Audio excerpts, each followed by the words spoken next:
Mutse Thomas turahera mu karere k'ibiyaga binini. Leta ya Repubulika ya Demokarasi ya Kongo itangaza ko ineguye yivuye inyuma igitero ku ndege yayo y'intambara yarashwe n'u Rwanda iri mu kirere cya Kongo ejo ku munsi wa kabiri.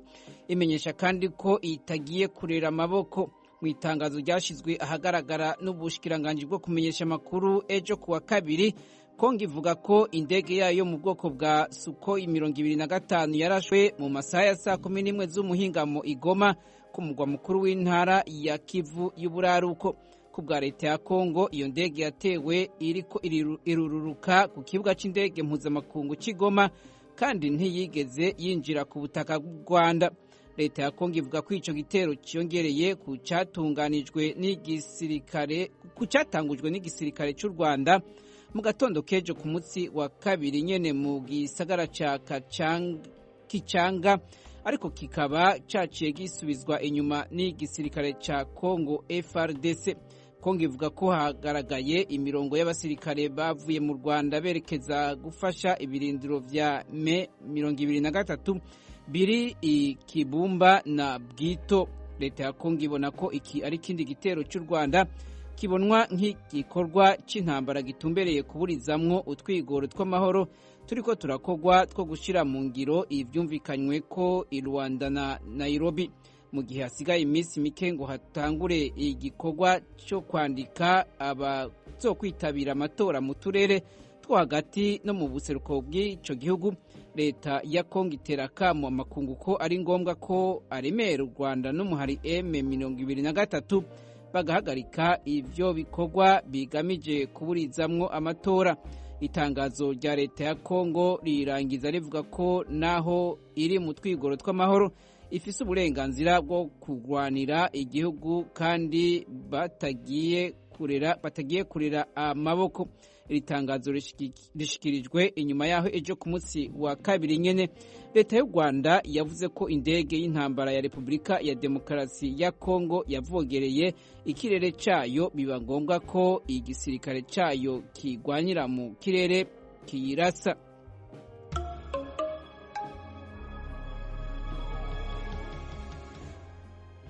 Ku mugabane wa Afrika kandi leta z'ubumwe za Amerika yatangaje ko yagavye igitero c'indege gishasha kuri Al-Shabaab muri Somalia ku itariki ya 23 z'uku kwezi kwa mbere, yica abarwanyi babiri.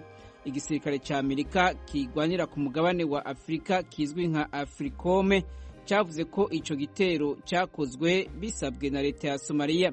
Cabereye hafi y'igisagara ca Haradere kiri ku birometero 396 mu buraruko bushira ubuseruko bwa Mogadishu. Caje gufasha abasirikare ba Somalia bariko baratana mu mitwe na Al-Shabaab. Haradere ni igisagara kiri ku nkengera z'amazi giheruka gufatwa n'inteko za leta ku itariki ya 16 z'uku kwezi kwa mbere. Muri Zambia naho abantu baharugwa mu majana ejo kwa kabiri baritabiriye umuhango wo kunamira umunyeshuri w'umunyezambia yafiriye ku rugamba muri Ukraine ariko ararwana ku ruhande rw'Uburusiya. Remekani Nyirenda w'imyaka 23 yari yagiye mu Burusiya kwiga amashuri y'ubuhinga bwa nucleaire, yinjijwe mu gisirikare n'abacangiro b'umuhari Wagner mu mwaka uheze, akuwe mu ibohero yari yaciriwemo imyaka 9 ku vyaha byo gukoresha ibyayuramutwe aho yari mu Burusiya. Urupfu rwiwe mu kwezi kw'icenda rwarateye icuka kibi mu bya kidiplomasiya hagati ya Zambia n'Uburusiya, aho Zambia cisaba Uburusiya gutanga insiguro ku rupfu rw'uwo munyagihugu wayo. Ejo kuwa kabiri nyene Tanzania nayo yaremeje urupfu rw'undi munyeshuri wayo yari yinjijwe mu gisirikare c'Uburusiya akuwe mu ibohero, nawe yapfiriye ku rugamba mu gihugu ca Ukraine.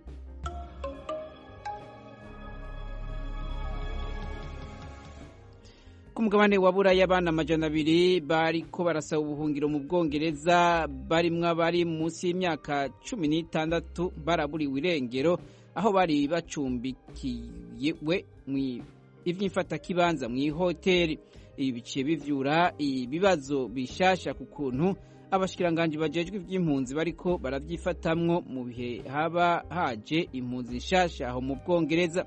Umushikiranganji ajejwe abinjira n'abasohoka mu gihugu Robert Jenrick yaciye atumwako n'abashinga amateka ejo kuwa kabiri nyene kugira ngo yisegure kuri ayo makuru y'abo bana baburiwe irengero. Hano muri Leta Zunze za Amerika, Perezida Joe Biden yasabye ko itegeko yaharaniye mu 1994 akiri umusenatere ryo kugenzura inkoho n'abashobora kuzitunga ryemezwa kandi rigakurikizwa. Ibi abivuze mu gihe ababa muri leta ya California gushika ubu bakigandaye inyuma y'ubwicanyi bwikurikiranije kabiri hakoreshejwe inkoho bwahitanye abantu 18 muri iyo leta. Yavuze ko mu gihe akirindiriwe kumenya amakuru ahagije kuri ubwo bwicanyi, abashinga amateka bakwiye gufata ingingo zikomeye kuri ico kibazo c'inkoho. Abasaba gukora biruka n'umwanya kugira abenegihugu batekanirwe mu mihana yabo, mu mashuri, mu buzi hamwe no mu ngo zabo. Itegeko riziririza inkoho ntirishigikiwe n'abo mu mugambwe ba Republikane hamwe n'abaharanira uburenganzira bwo gutunga inkoho hano muri Leta Zunze Ubumwe za Amerika. Leta Zunze Ubumwe za Amerika irihatira kuvugurura umubano wayo na Afurika. Abanyafurika ntibagire ubumwe, bamaze kugira ubumwe rero baheze barabe inyungu zabo aho ziri, bicare basaba ibyo bihugu ko baganira umuti muri munda, bakavuga bati ko mushaka ibi natwe dushaka ibi. Uyu ni Frederic Bamvuginyumvira, yanonosoye ibyerekeye umubano hagati y'ibihugu, yigeze no kuba vice president wa Repubulika y'u Burundi. Uganda yo iritoza gucukura peteroli. Naho mu kiganiro Amerikana turavuga ku kibazo cy'amabanga y'igihugu n'abategetsi ba Leta Zunze Ubumwe za Amerika bacyuye igihe. Ikaze muri kumwe na Thomas Kamirindi.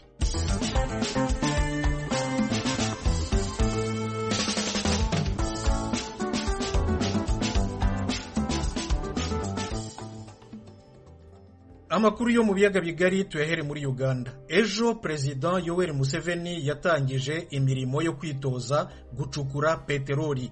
Biteganijwe ko kuyicukura bya nyabyo no kuyicuruza bizatangira mu 2025. Ignatius Bahizi araduhiye inkuru. Kuri uyu wa kabiri, umukuru w'igihugu Yoweri Museveni yatangije gahunda ya mbere yo gucukura peteroli ku kiyaga cya Albert mu karere ka Kikube mu burengerazuba bw'igihugu. Hari hashize imyaka irenga 20 kuva aho peteroli yabonekeye muri Uganda.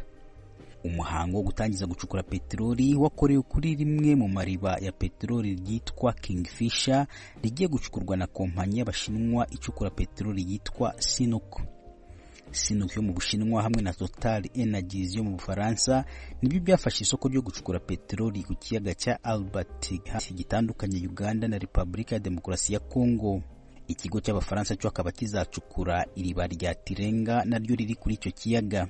Ubwo yatangizaga iryo cukurwa rya peteroli, Museveni yavuze ko abakoloni b'Abangereza aribo babanjije kubona ibimenyetso bya peteroli muri ako gace mu mwaka w'1920, ariko bakaba bari badafite ikoranabuhanga rigezweho ryo kuyicukura icyo gihe. Museveni yongeyeho ko akimara kugera ku butegetsi mu 1986 amasosiyete menshi yo mu mahanga yaje kumusaba kugira ngo ashakishe ubukungu bwa peteroli muri ako gace ka Uganda, ariko arayangira kubera ko Uganda ridafite abahanga bayo mu bya peteroli bashoboraga kumubwirisha ukuri. So I called back this Shell BP. I said, you people, I cannot sign an agreement with you. Ati nahamagaye abo banyamahanga bari baraje kumbwira ko nsinya n'amasezerano yo gushakisha peteroli yacu, mbabwira ko ntashobora gusinya amasezerano nabo kuko icyo gihe nta muntu n'umwe nari mfite muri Uganda wari uzi ikintu na kimwe kijanye na peteroli. Ariko nanone nahise nohereza abanya-Uganda bake kuja kwiga ibya peteroli mu mahanga, bagarutse nabahaye inshingano yo gushaka peteroli yacu kandi nibo bayivumbuye. Iyo peteroli abanya-Uganda bivumburiye niyo dutangiye gucukura uyu munsi.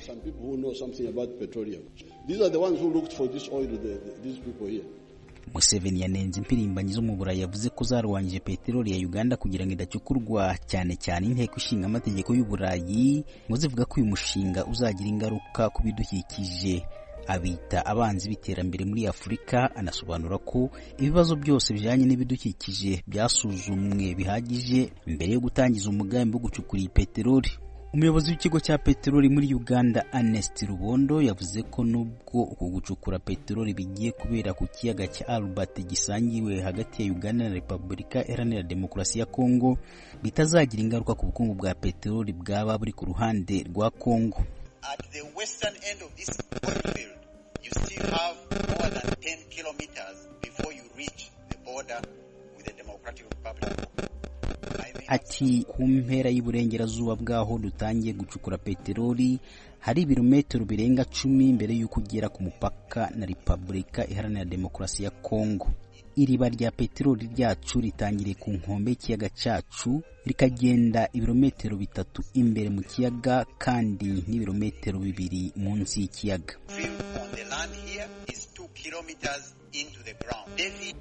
Hari ibihuha na raporo byaturutse muri Kongo bivuga ko Uganda iramutse itangiye gucukura peteroli yayo izanyunyuza peteroli ya Kongo kuva umutungo usangiwe mu kiyaga cya Albert aho ibihugu byombi bihuriyeho.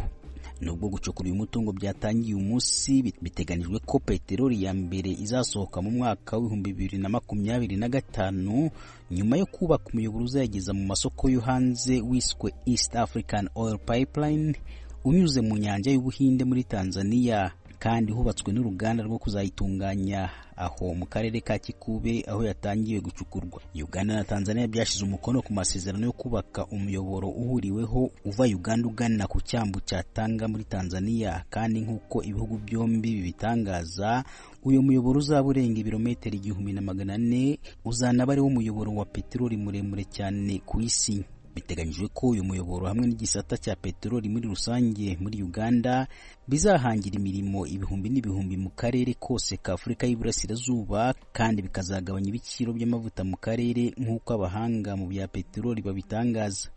Ignatius Bahizi, Ijwi rya Amerika, Uganda. Tuve muri Uganda tujye mu Rwanda. Iteka African Cultural Festival ni serukiramuco ryo kwimakaza umuco nyafurika izamara iminsi 3. Iratangira uyu wa 3 i Kigali ku munsi mpuzamahanga ngarukamwaka wahariwe nyine umuco nyafurika. Umunyamakuru w'Ijwi rya Amerika Thierry Ndayishimiye yakurikiye ejo ikiganiro abayiteguye bagiranye n'itangazamakuru. Ico kiganiro cabereye ku kigo ndangamuco c'abafaransa giherereye mu gisagara ca Kigali muri komine ya Kimihurura akarere ka Gasabo mu mugoroba wo kuri uyu wa 2. Abarongoye ishirahamwe Iteka Youth Organization bateguye ico giteramo batanguye basigura ibiteganijwe. Abacitabira barimwo Abarundi, Abanyarwanda, Abakongomani, Abagande n'Abanyakenya. Yannick Niyonzima arongoye Iteka Youth Organization kuri mikro y'Ijwi rya Amerika. Igiteramo giteguwe azoba arimwo abahanzi batandukanye, azoba arimwo imbyino gakondo, azoba arimwo muziki w'Afrika na expo aho abantu bashaka kubona ibikoresho bitandukanye bashobora kwihitiramo made in Rwanda n'ibindi bikoresho bitandukanye. Azoba arimwo défilé de mode, fashion show, imyambarire, imikenyero, imishanana, imbega n'ibindi.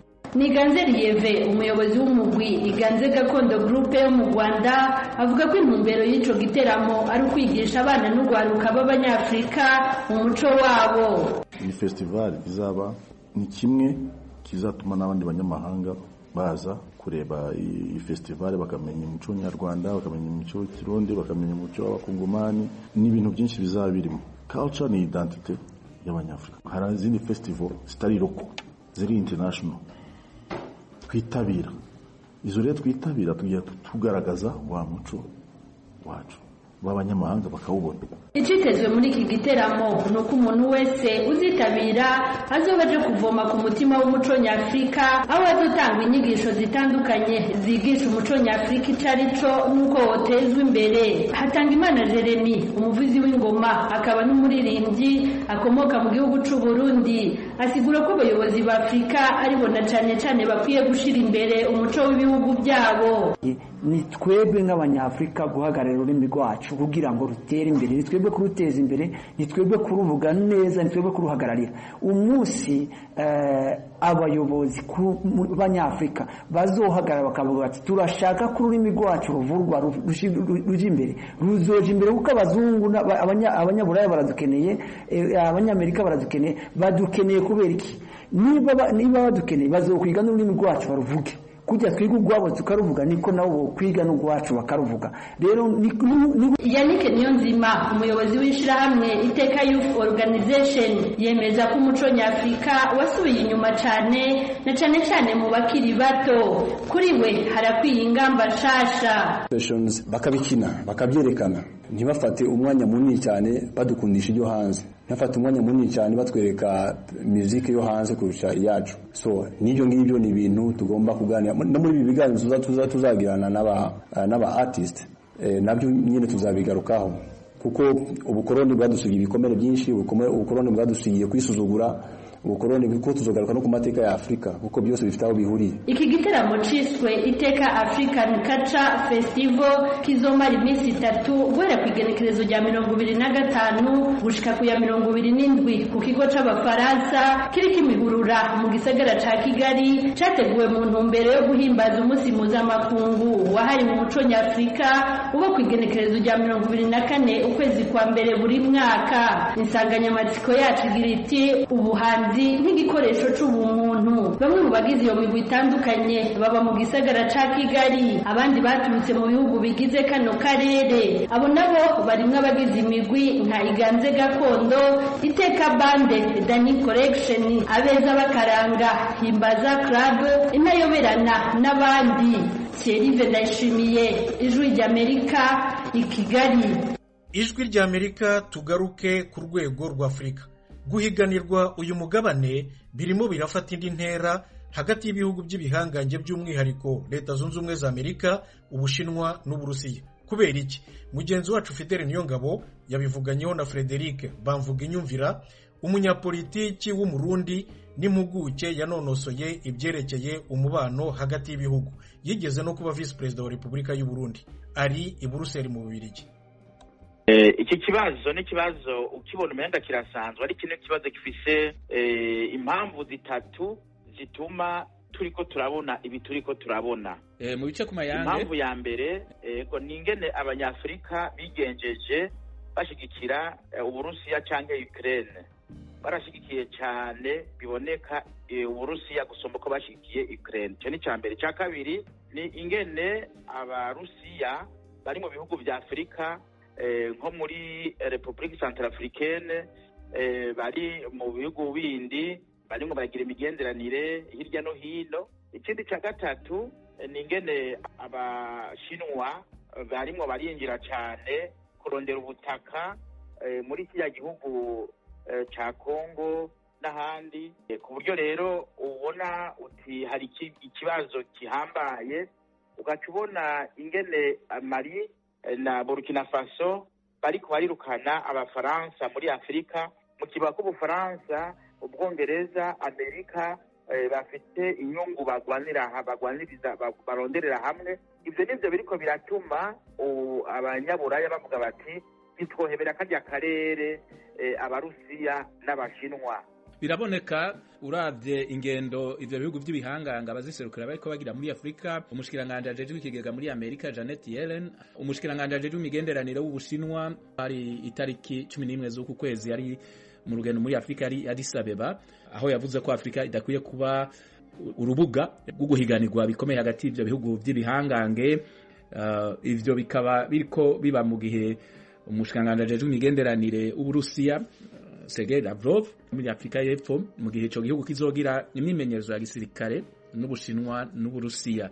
Mwariko murasigura ingene ko guhiganirwa Afrika bisigwe guhiganwa bikomeye mu bitari bwaboneke mu gihe kitari gito. Twabiheruka mu gihe cy'imishamirano hagati y'ivyo bihugu byo mu burengero bw'isi na Amerika n'Uburusiya hamwe n'Ubushinwa, cyane n'Uburusiya. Nikiye Afrika ikwiye kugira ikuri inyungu ikamishe iryo higanwa umuntu ko yo bivuga kuri ico kibazo. Ic'abanyafrika babwirizwa kumenya nuko batunze cyane uyu munsi. Mu kirori bavuga bati bafise ikaba yumye ikenewe kugurishwa, kandi abayigura bariho, ariko rero abanyafrika ntibariko barabibona. Ikibazo ca kabiri ni ubumwe bw'abo banyafrika, babona bati ko bariko baratwirukira, bazovuga bati wowe uri mwiza, wowe uri mubi, wowe uri mwiza, wowe uri mubi, babwiza guca bagira ubumwe kugira bahane amakuru, bategere aho babwirizwa guhagarara igihe nakaje kuraba igihugu kanaka arimo aragihendahenda ngo bagire imigenderanire. Abanyafrika nibagire ubumwe.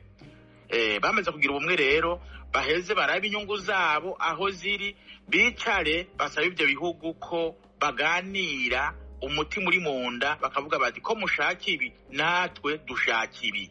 Akarorero nk'aka Kongo vuze iti turashaka ubwo butaka, nibagira abanyaburaya bati turabyemera, mugabo namwe nimuze mutubakira amabarabara Kongo igendwe, hanyuma duheze tuyitegeke gutyo, muzana amahinguriro ahingura ubwo butare, hanyuma abanyafrika bacu baronka akazi. Ibyo ni ibintu n'uburorero ntanze, aho abanyafrika babwirizwa kwicara mu ruhande rumwe bagategera ko batunze, bagategera ingene ubutunzi bwabo bukoreshwa, kandi ko babwirizwa kubuvunja nabo bakarondera ibyo bakeneye. Murakoze cyane kuri iki kiganiro. Murakoze nawe korego. Mukomeje kumva radiyo ijwi rya Amerika ivugira Washington DC mu Kirundi n'Ikinyarwanda. Mudukurikire no ku rubuga rwacu rwa internet wa@radioyacu.voa.com, kuri YouTube, Instagram na Facebook VOA Radio Yacu. Tugeze kuri wa mwanya w'ikiganiro Amerikana ku byaranze Leta Zunze Ubumwe za Amerika mu gihe cyashize no mu gihe tugezemo. Minisiteri y'Ubutabera ya Leta Zunze Ubumwe za Amerika irimo irakora nketi ku wari umukuru w'igihugu Donald Trump n'uwamusimbuye ku butegetsi Joe Biden ku mpapuro z'amabanga y'igihugu batwaye iwabo mu ngo zabo bwite. Ese ababaye abategetsi bo hejuru, by'umwihariko Perezida na Vice Perezida ba Repubulika, bemerewe kuzitunga ku giti cyabo? Ingaruka ni izihe? Ikaze mu kiganiro Amerikana.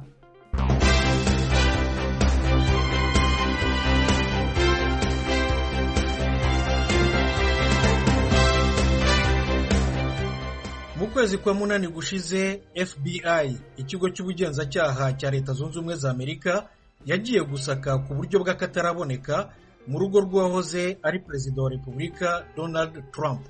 FBI yashakaga impapuro zirimo amabanga y'igihugu ivuga ko atemerewe gutunga we ku giti cye. Muri uku kwezi, Perezida Joe Biden nawe yatangaje ko hari impapuro zirimo amabanga y'igihugu yari atunze iwe, impapuro zo mu gihe yari Vice Perezida wa Barack Obama. Kuri bombi, Minisitiri w'Ubutabera Merrick Garland, ari nawe mushinjacyaha mukuru w'igihugu, yashyizeho abashinjacyaha bihariye babiri batandukanye bo kubikoraho anketi. Kubera iki? Nk'uko itegeko ribivuga, nimero za telefone zose umukuru w'igihugu ahamagaye n'izimuhamagaye, amajwi, imishinga y'inyandiko izo arizo zose akora, disikuru avuga zose, ibyo yanditse n'umukono we bwite n'ibindi byinshi bigomba kujya mu nzu y'ububiko bw'igihugu National Archives akimara kuva ku butegetsi. Inzu ndangamurage z'abakuru b'igihugu bacyuye igihe nazo ni umutungo wa National Archives, ni ukuvuga ko uzifitemo biba bitanyuranyije n'itegeko. Nk'uko umuyobozi wa National Archives Megan Ryan Gathon yabisobanuriye ijwi rya Amerika, impapuro zose z'uwayoboye igihugu ni iza guverinoma na rubanda, si ize na gato.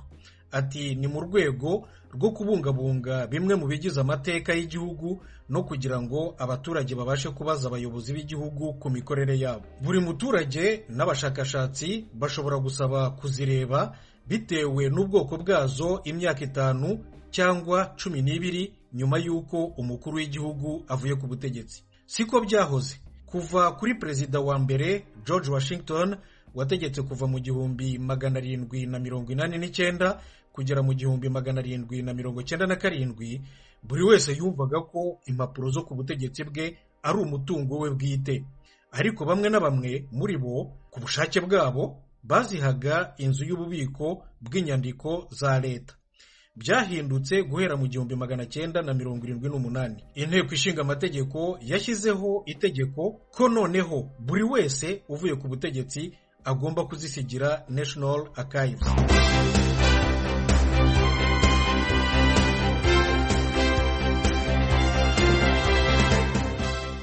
ijwi rya Amerika. Si perezida wenyine ubujijwe gutwara iwe impapuro z'igihugu iyo yavuye ku butegetsi, n'abandi bategetsi bo hejuru ni uko. Bityo nk'uko twabibonye, Joe Biden nawe ashinjwa ko atatanze zimwe na zimwe zo mu gihe yari visi perezida wa repubulika yamubaye kuva mu 2009 kugera mu 2017. Hari n'izindi ngero nyinshi, dufatemo eshatu. Ubwo yari minisitiri w'ububanyi n'amahanga kuva mu 2009 kugera mu 2013, Hillary Clinton yakoresheje adresse ya email ye bwite aho gukoresha adresse email ya guverinoma. FBI n'umugenzuzi mukuru wa minisiteri y'ububanyi n'amahanga bamukozeho anketi, baza kuvuga ko yarenze ku mategeko, ariko ko nta mabanga y'igihugu yabihungabaniyemo. Nta kirego bashyikirije inkiko. Samuel Berger bakunze kwita Sandy yabaye umujyanama wa President Bill Clinton mu by'umutekano kuva mu 1997 kugera mu 2001.